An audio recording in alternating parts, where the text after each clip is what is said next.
Bom dia, boa tarde, boa noite a todos os nossos queridos ouvintes. Eu sou Manuel Tavares e esse é um episódio do podcast Horizontes do Trabalho. O tema desse episódio será a uberização do trabalho.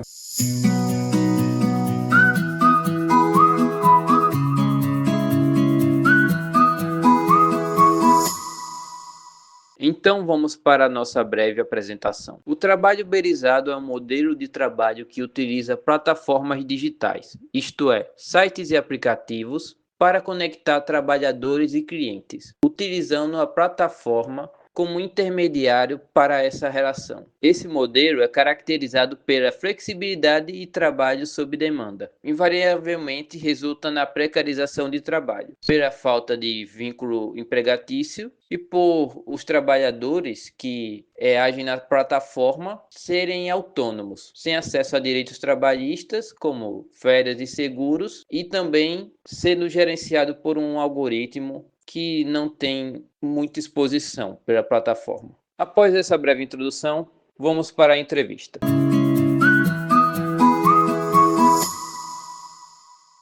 Olá pessoal, me chamo Nayane, sou entrevistadora e hoje vamos conversar sobre um tema muito discutido na sociedade, a uberização do trabalho. Vamos entender o que esse fenômeno significa, como ele impacta os trabalhadores, empresas e consumidores e quais são as perspectivas para o futuro. Bom dia a todos, sou Manuel e para isso contamos com a presença da professora Raisa Lima, doutora em Ciências Sociais pela UFRN. Oi gente, bom dia. Obrigada pelo convite. Podemos ir para o primeiro bloco de questão? Sim, claro. Primeira pergunta. Afinal, o que é a uberização do trabalho? Bom, para a gente falar sobre uberização, a gente tem que, de fato, relacionar isso com a categoria trabalho, como você mencionou. Então, assim, o trabalho, ao longo do tempo, sofreu várias alterações, modificações. E, atualmente, nas últimas décadas, principalmente, a gente tem dado um nome a esse novo formato de trabalho, quando a gente chama ele de trabalho uberizado ou a uberização, que consiste exatamente em trabalhos que são realizados através de plataformas.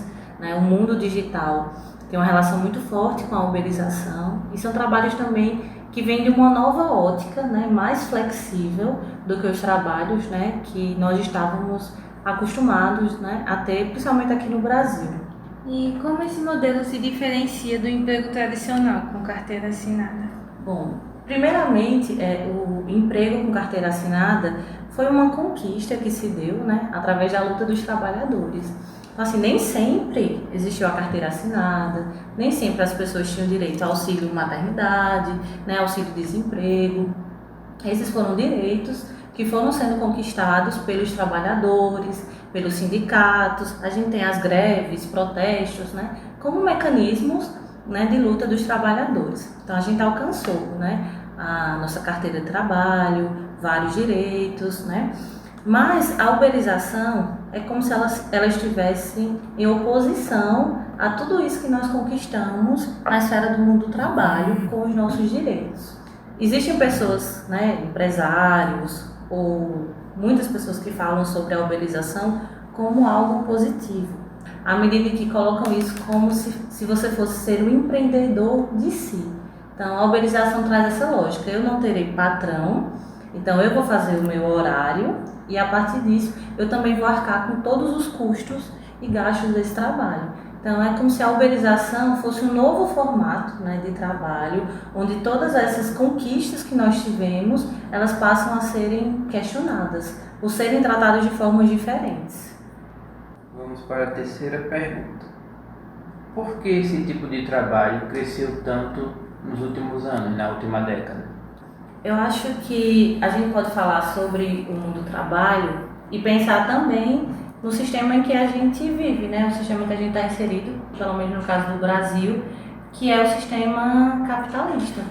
Então, o sistema capitalista, desde o seu surgimento, ele passa por determinados períodos, por crises. Então, ele, dentro da lógica do sistema, ele procura sempre maneiras de aumentar o seu lucro, novas possibilidades. Por isso que a gente tem inserção de tecnologias, novas máquinas, tudo isso foram processos para mudar esse mundo do trabalho, né? Maneiras de se renovar. Maneiras de se renovar. Então, a uberização é também uma maneira para que esse sistema de produção, que é o sistema capitalista, ele possa também meio que se metamorfosear, se transformar. E assim acaba ficando na conta do trabalhador ou na conta da pessoa a responsabilização pela sua condição de vida. Então, a gente tem mais pessoas ligadas a esses trabalhos mais flexíveis, né, que seriam aplicativos, né, para entrega de alimentos, a questão do transporte, né,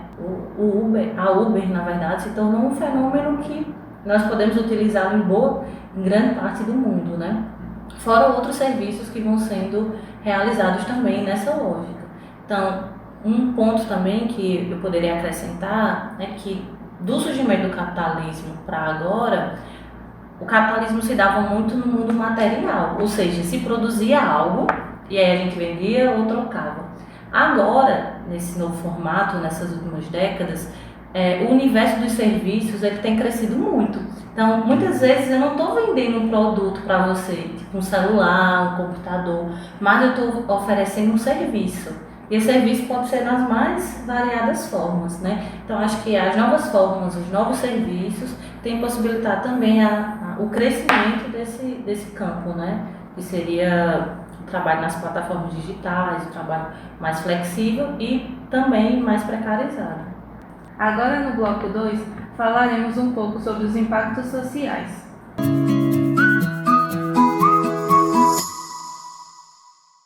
Quais são os principais impactos da uberização na vida dos trabalhadores?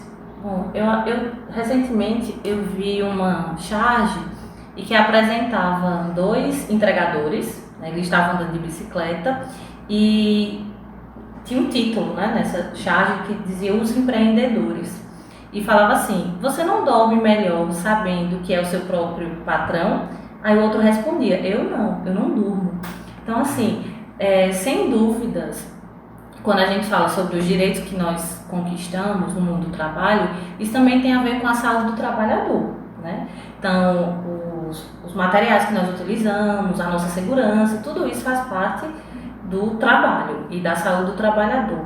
E com a uberização, com esses trabalhos, né, em um formato diferente desse trabalho convencional ou tradicional, a gente tem o quê? A gente tem trabalhadores que eles precisam arcar com os custos para poder trabalhar. Então, uma pessoa que trabalha na Uber, ela precisa ou alugar um carro, ou comprar um carro, ou já utiliza o carro que tem, precisa ter um celular, precisa ter um pacote de dados com a internet.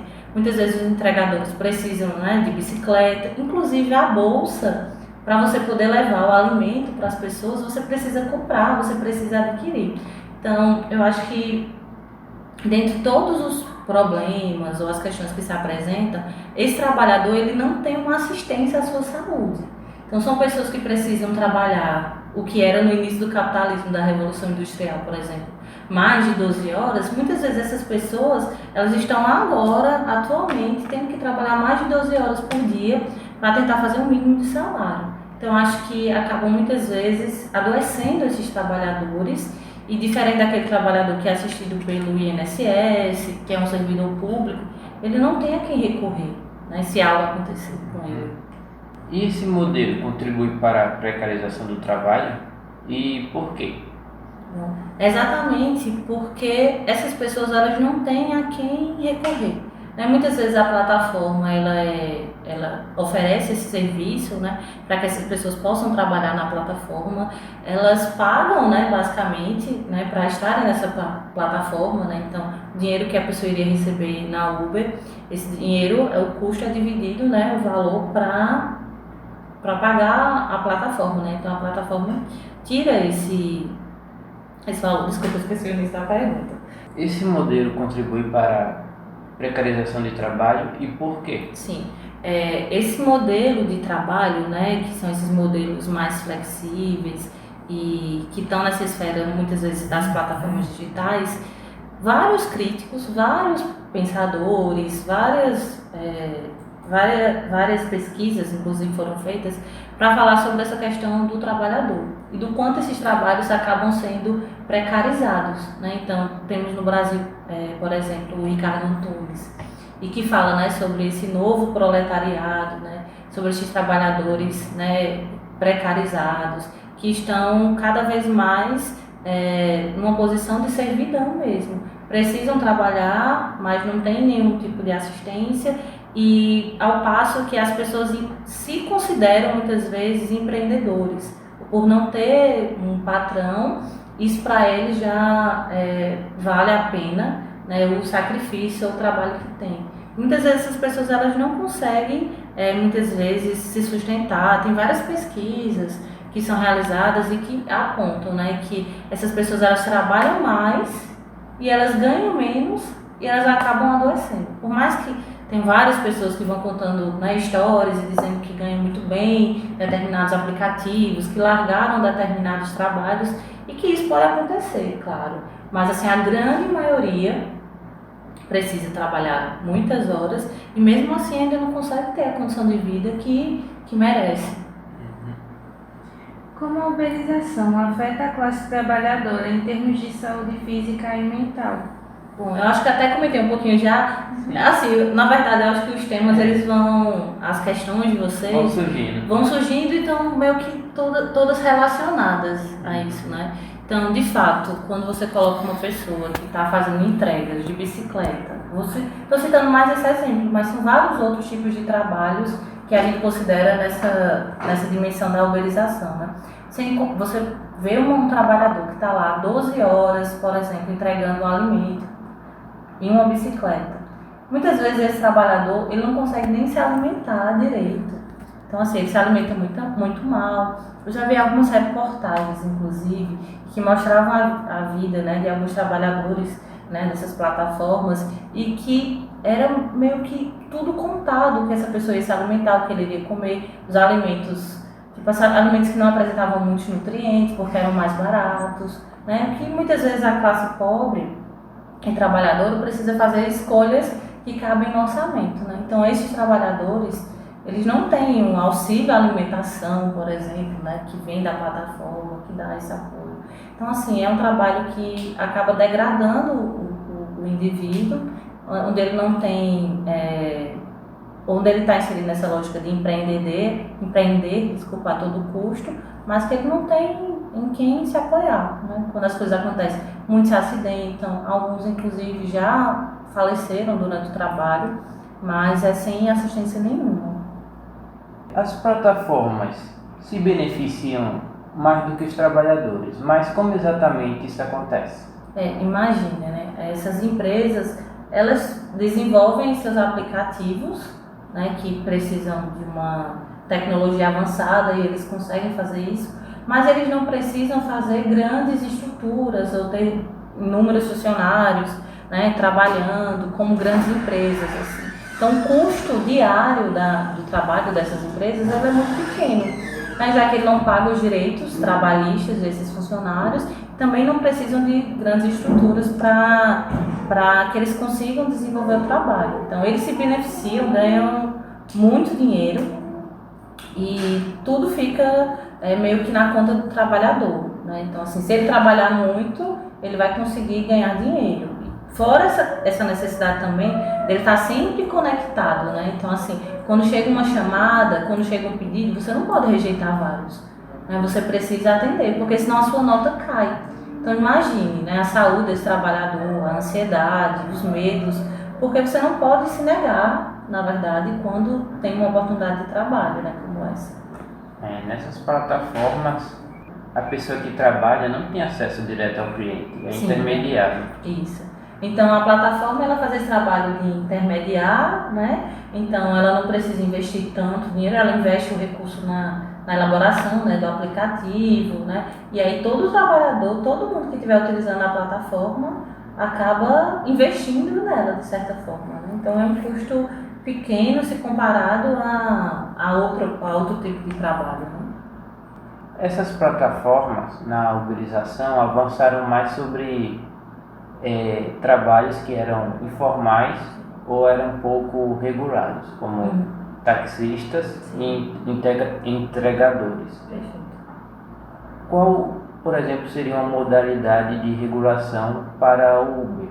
A exemplo dos taxistas que têm isenção de IPTU no carro e também desconto na compra de carros.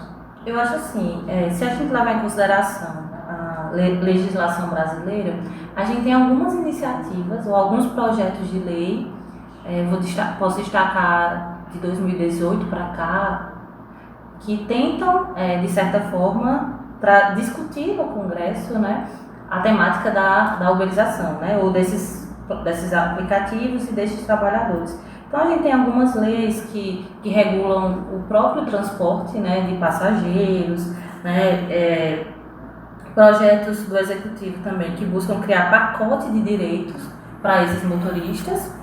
Então, a gente tem até um debate, né, na verdade, a criação de uma categoria que a gente poderia chamar de trabalhador autônomo por plataforma, que é aquele trabalhador que não tem vínculo na SLT, mas que trabalha nessa plataforma. Debate sobre a inclusão obrigatória na Previdência Social, né, a partir da contribuição, o estabelecimento de um valor mínimo de remuneração por hora trabalhada. Não existe isso, né? Então, o trabalhador vai trabalhar tantas horas, mas não existe esse valor mínimo. É definido pelo algoritmo.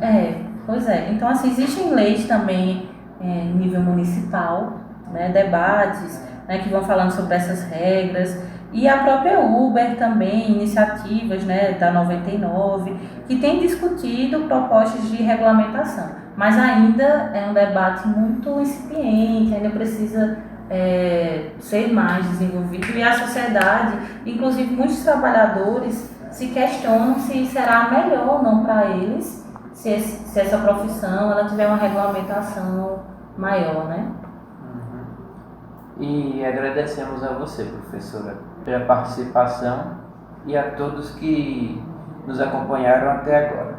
Obrigada, eu fico feliz de estar aqui com vocês. Até a próxima. Até.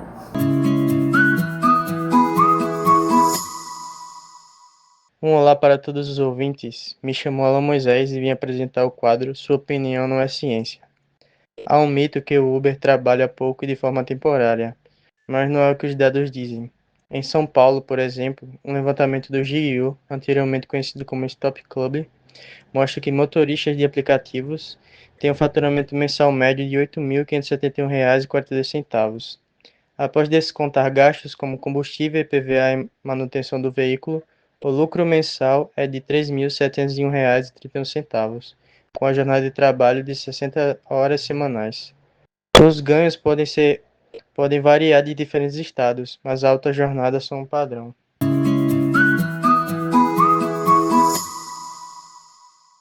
Chegamos ao fim da nossa conversa sobre uberização.